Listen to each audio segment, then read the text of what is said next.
PWD में chief engineer का क्या रोल है? पीडब्ल्यूडी में ये सुपरिंटेंडिंग इंजीनियर क्या काम करता होगा? ये एग्जीक्यूटिव इंजीनियर पे कौन सी रिस्पॉन्सिबिलिटी है? जूनियर इंजीनियर को क्या क्या काम करने पड़ते हैं? तो दोस्तों ये सारे सवालों का जवाब आज एक ही लेक्चर में मिलेगा। वो भी बैठ के आराम से अपने अपने घर और आपके साथ रहेंगे आपके अपने अविनाश सर। तो देर किस बात की, फटाफट शुरू कर देते हैं आज का लेक्चर। तो दोस्तों आपके मन में जितने भी सवाल उठे थे उसको वन बाय वन हम क्या करेंगे, यहाँ पे अच्छी तरीके से सॉल्व करेंगे। देखिए, फंक्शंस ऑफ पीडब्ल्यूडी पर्सनल, इसका मतलब क्या है? पीडब्ल्यूडी पर्सनल कौन कौन हुआ? Chief engineer, superintending engineer, executive engineer, assistant executive, फिर उसके बाद सुपरवाइजर, जूनियर इंजीनियर, ये सब पर्सनल हुए किसके? पीडब्ल्यूडी के। पीडब्ल्यूडी के लोग हैं, इनका फंक्शन मतलब इनके काम क्या है, साथ ही साथ में इनके पास कौन सी फाइनेंशियल पावर रहती है, ये एक बार अगर आप समझ में आ गया तो आप कभी कॉन्ट्रैक्टर बनो, कभी साइट इंजीनियर बनो, या आप खुद ये सिस्टम में जाओ, तो ये पूरे जो नॉलेज है आपको काम आने वाली है। तो शुरुआत करते हैं हम चीफ इंजीनियर से। चीफ इंजीनियर जो है टॉप पोस्ट पे होता है पीडब्ल्यूडी में। अब उसको कहा जाता है technical head of department, that's it.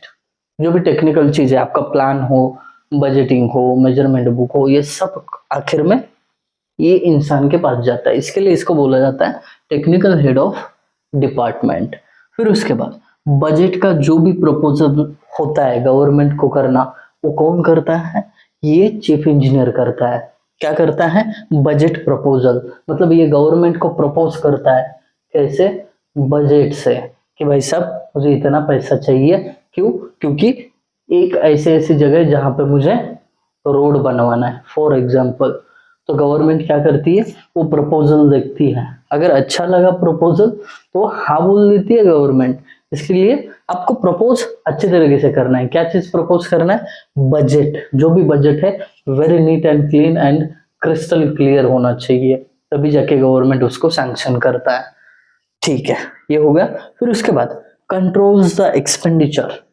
फिर गवर्नमेंट को प्रपोज करने के बाद मान लो आपके पास 1 CR का बजट मिल गया, तो उसको खर्चा कैसे करना है, उसको एक्सपेंडिचर कैसे करना है, इसका पूरा कंट्रोल ये चीफ इंजीनियर साहब के पास होता है ना? बड़ी इंटरेस्टिंग बात। डन, यहाँ पे उनका कॉमन रोल खत्म हो गया। अब फाइनेंस की बात करते हैं। Administrative approval of work other than building up to 25,000। Actually ये बहुत पुराना रूल हो गया, अब ये अपडेट होके लिमिटलेस अमाउंट का काम भी ये चीफ इंजीनियर अप्रूव कर सकता है। यहाँ पे इनका कहना ये है कि 25,000 तक कोई काम होगा तो गवर्नमेंट को पूछे बिना चीफ इंजीनियर अप्रूव कर सकता है। बट इसका फिगर जो है अब अपडेट होकर लिमिटलेस अमाउंट का भी जो काम है वो सैंक्शन करने का अथॉरिटी चीफ इंजीनियर को मिला है। अब उसके बाद एक्सेप्टेंस ऑफ टेंडर्स, टेंडर को एक्सेप्ट करना किसके लिए? For work by contract. ठीक है, अब कोई काम करना है, मानो कि रोड को कंस्ट्रक्ट करना है, ये चीफ इंजीनियर खुद जाके तो नहीं करेगा, उसके लिए क्या करना पड़ेगा? कॉन्ट्रैक्ट देना पड़ेगा, किसी कॉन्ट्रैक्टर को बुला के कॉन्ट्रैक्ट देना पड़ेगा। अब कॉन्ट्रैक्टर को बुलाना है तो कैसे बुलाना पड़ेगा? आपको ये जो टेंडर है ना, टेंडर निकालना पड़ता है न्यूज़पेपर्स में या सोशल मीडिया पे या वेबसाइट पे। क्या किया जाता है? टेंडर नोटिस डिस्प्ले किया जाता है कि हमें 1 CR का ऐसा ऐसा रोड कंस्ट्रक्ट करवाना है। तो जो भी इसके लिए इच्छुक है उसको क्या करना है? टेंडर भर देना है। तो ये जो पावर है ये किसके पास है? चीफ इंजीनियर के पास, टेंडर को एक्सेप्ट करने की या टेंडर इनवाइट करने की। उसके बाद सैंक्शन ऑफ डिपॉजिट वर्क्स। क्या करना है? जितना भी काम हो गया हो उसका अगर बिल जनरेट करना है, कॉन्ट्रैक्टर ने मानो काम कर दिया तो उसका बिल जनरेट करना है, उसको बिल डिपॉजिट करना है, तो उसका अथॉरिटी चीफ इंजीनियर के पास है। डन।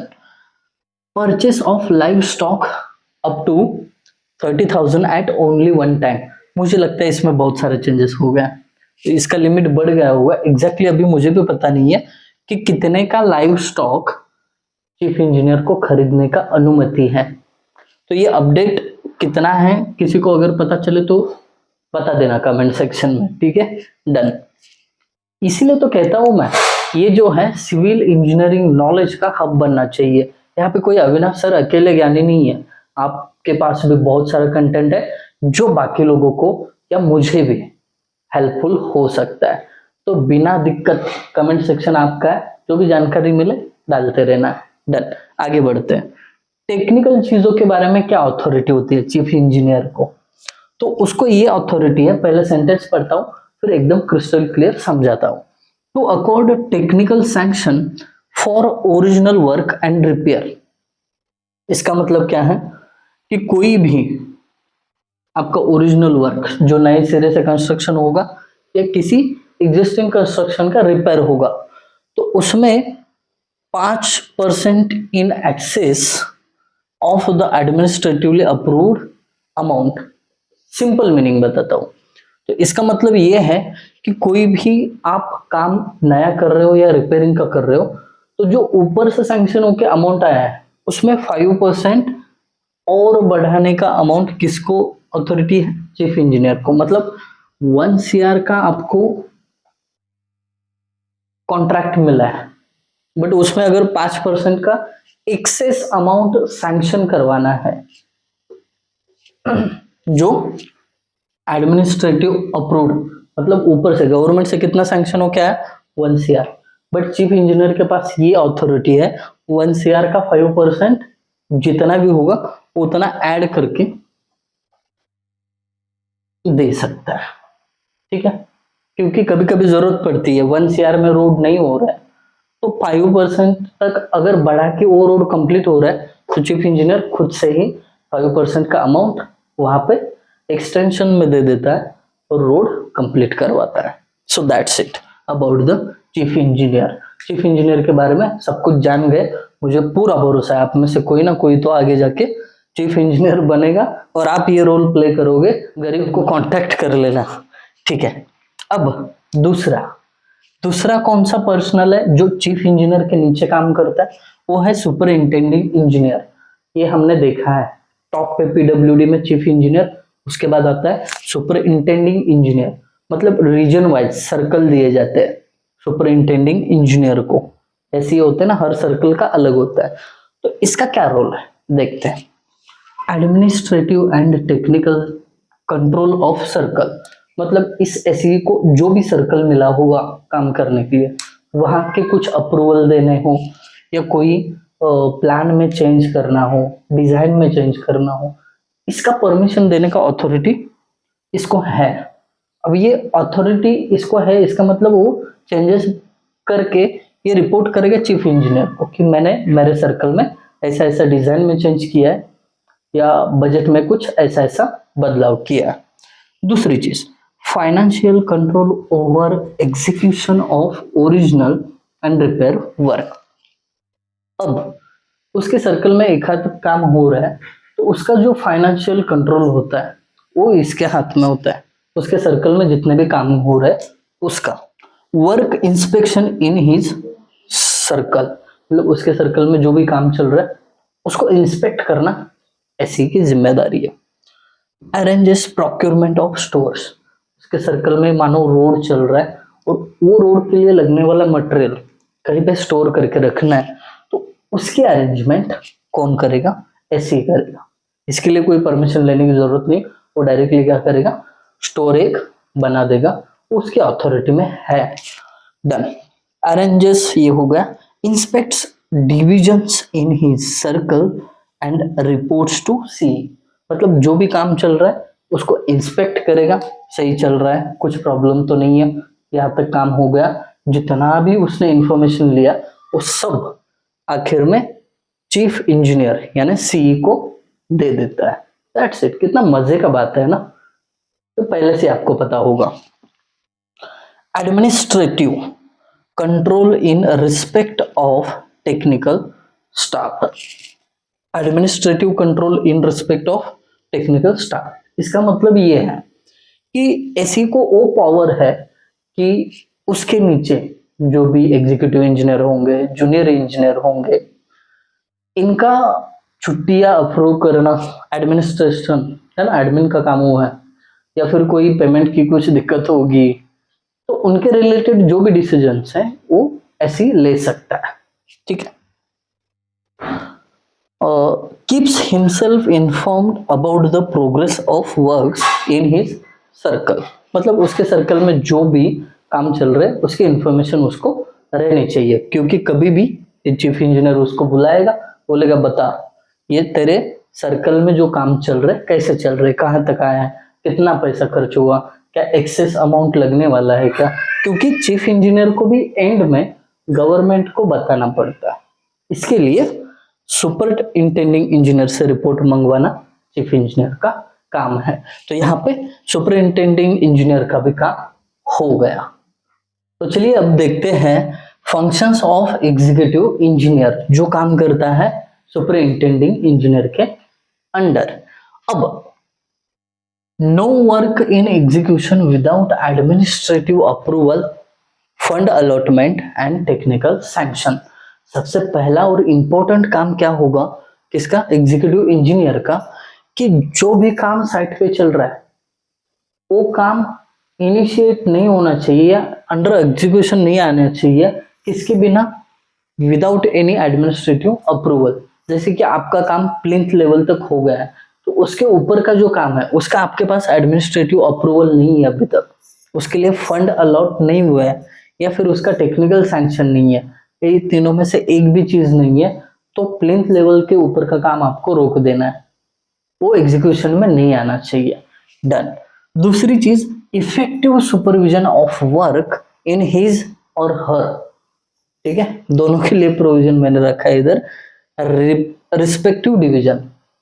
जो सुपरिंटेंडिंग इंजीनियर होता है उसको सर्कल दिया रहता है, अब वो सर्कल में भी कुछ डिविजन्स होते हैं, वो डिविजन्स को देखने के लिए एग्जीक्यूटिव इंजीनियर है, तो वो एग्जीक्यूटिव इंजीनियर अपने अपने डिवीजन का क्या करेगा, सुपरविजन करेगा। इफेक्टिव सुपरविजन इसलिए बोला है कि जब वर्क एग्जीक्यूशन में होगा तो उस टाइम पे उसको देखना है, तभी तो पता चलेगा कि किसी चीज का अगर आपको अप्रूवल नहीं है, फंड अलॉट नहीं हुए, फिर भी आप काम चालू कर रहे हो तो फिर वो नहीं होना चाहिए, इसके लिए एग्जीक्यूटिव इंजीनियर है।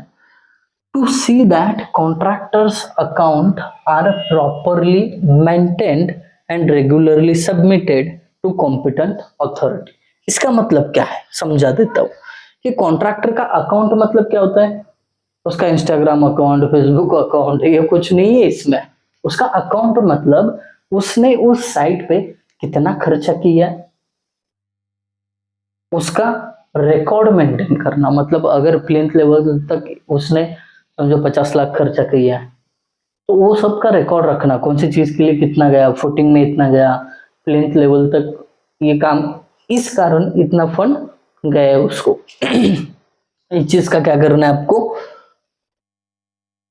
मेंटेन रखना है, इसे बोलते हैं कॉन्ट्रैक्टर का अकाउंट मेंटेन रखना। ठीक है, उसके बाद फोर्थ टास्क है एग्जीक्यूटिव इंजीनियर का, carries inspection of the offices of AE, SD, SDO once in a year। अब ये कौन है, ये है असिस्टेंट एग्जीक्यूटिव इंजीनियर, जिसको सब डिविजनल इंजीनियर भी बोल सकते हो या सब डिविजनल ऑफिसर भी बोल सकते हो। ये एग्जीक्यूटिव इंजीनियर के अंडर काम करते हैं, उनके ऑफिसेस को जाके ईयरली वंस इंस्पेक्शन करना ही करना है, सब डॉक्यूमेंट बराबर है, एग्जीक्यूशन के साथ डॉक्यूमेंट्स मेल खा रहे कि नहीं, ये सब कुछ चेक करना किसका काम है, एग्जीक्यूटिव इंजीनियर का है। फिर उसके बाद ensures that all tools and machinery and plant are properly maintained.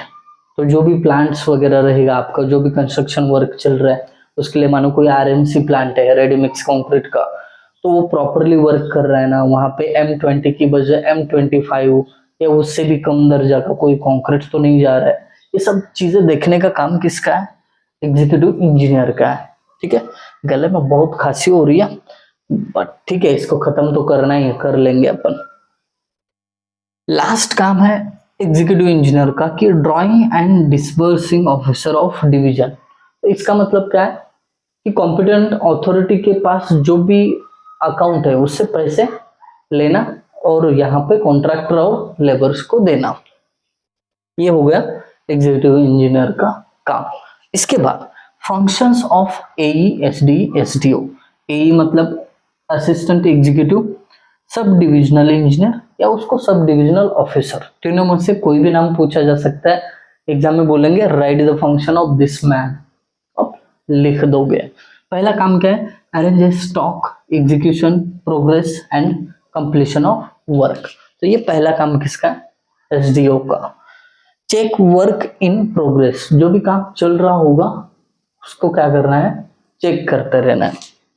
जैसे कि आज एक हाथ स्लैब हो गया तो क्या करना है, उसको जाके देखना है फॉर्मवर्क सही से वगैरह लगाया है कि नहीं, है ना, कंक्रीट अच्छे तरीके से भर दिया है ना, उसमें टैंपिंग वगैरह किया है कि नहीं, है ना, कॉम्पैक्शन बहुत जरूरी होता है, वो किया है कि नहीं।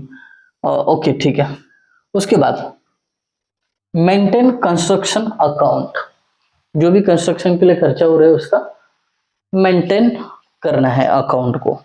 Physical verification of measurement book, जो भी जूनियर इंजीनियर मेजरमेंट बुक बनाता है ना उसको फिजिकली वेरीफाई करना, मतलब यहाँ पे कॉलम के लिए ये साइज लिखा है, ये लेंथ लिखा है, क्या एक्चुअल में साइट पे उतना है कि नहीं, ये सब चीजों को क्रॉस वेरीफाई कौन करता है, एसडीओ। ठीक है। Maintains all buildings and road और बिल्डिंग को मेंटेन करने का काम इनका है। Takes proper care of cash and store, जो भी फंड्स है और स्टोर है उनकी प्रॉपर केयर करने का काम कौन करता है, SDO. So that's it about SDO. अब चलते हैं हम next functions of junior engineer. ये बेचारे को बहुत काम होता है, जितने यहाँ पे पॉसिबल है उतने मैंने लिखे हैं, देखते हैं। Supervision of all work under his charge, जितने भी काम इसके अंडर चल रहे हैं, तो अभी स्लैब चल रहा है, स्लैब का काम चल रहा है, तो यहाँ पे स्लैब के लिए कोई ऊपर के इंजीनियर नहीं आने वाले, एसडीओ एग्जीक्यूटिव कोई नहीं आने वाला, तो वहां पे जाके चल रहा जो स्लैब है उसको सुपरवाइज करने का काम जूनियर इंजीनियर का है। ठीक है। दूसरा, maintain attendance of departmental work, जो भी डिपार्टमेंट वर्क हो रहा है उसका अटेंडेंस मेंटेन करना। उसके बाद maintain muster roll. Muster roll मतलब क्या, डेली लेबर कितने आ रहे हैं, अनस्किल लेबर, स्किल लेबर, फिर उसके अंडर अगर कोई दूसरा ऑफ रिकॉर्ड लेबर बुलाया है तो उसका भी डिटेलिंग क्या करना है, मस्टर रोल पे लेना है, मतलब एक अटेंडेंस लेनी है वहां पे। प्रिपेयरिंग एमबी, एमबी मतलब मेजरमेंट बुक, जो भी काम हुआ है ना उसका लेखा जोखा, मतलब ये 10 कॉलम बना है, ये इतने इतने साइज के, उसका लेंथ इतना है, उसको बोलते हैं measurement book. Estimation of all work, estimation of all work मतलब जितना भी काम होगा साइट पे उसका एस्टिमेशन कौन करता है, junior engineer. Half yearly check on stores, जितने भी स्टोर्स होंगे उसको 6 महीने में एक बार विजिट करना और चेक करना कि सब मटेरियल सही तो है ना, ये जूनियर इंजीनियर करता है। डिस्पोजल ऑफ अनसर्विसेबल स्टॉक, मतलब आपके पास कोई अनसर्विसेबल मशीन होगा, कोई टूल होगा या कोई मटेरियल होगा तो उसको क्या करना है, डिस्पोज ऑफ करना है, तो ये किसकी जिम्मेदारी है, अपने जूनियर इंजीनियर की। आई होप आप सभी को ये समझ में आया होगा इसकी क्या रिस्पॉन्सिबिलिटी है, एग्जाम में पूछा जा सकता है। ये चारों पांचों में से एक के ऊपर तो फंक्शंस पूछे ही पूछे जाते हैं, रिपीटेडली हुआ है क्वेश्चन, इस पर थोड़ा सा ध्यान रखना। अगर आपको वीडियो अच्छा लगा तो जरूर लाइक करना और कमेंट के थ्रू मुझे बताना। Thank you guys for watching video, thank you so much.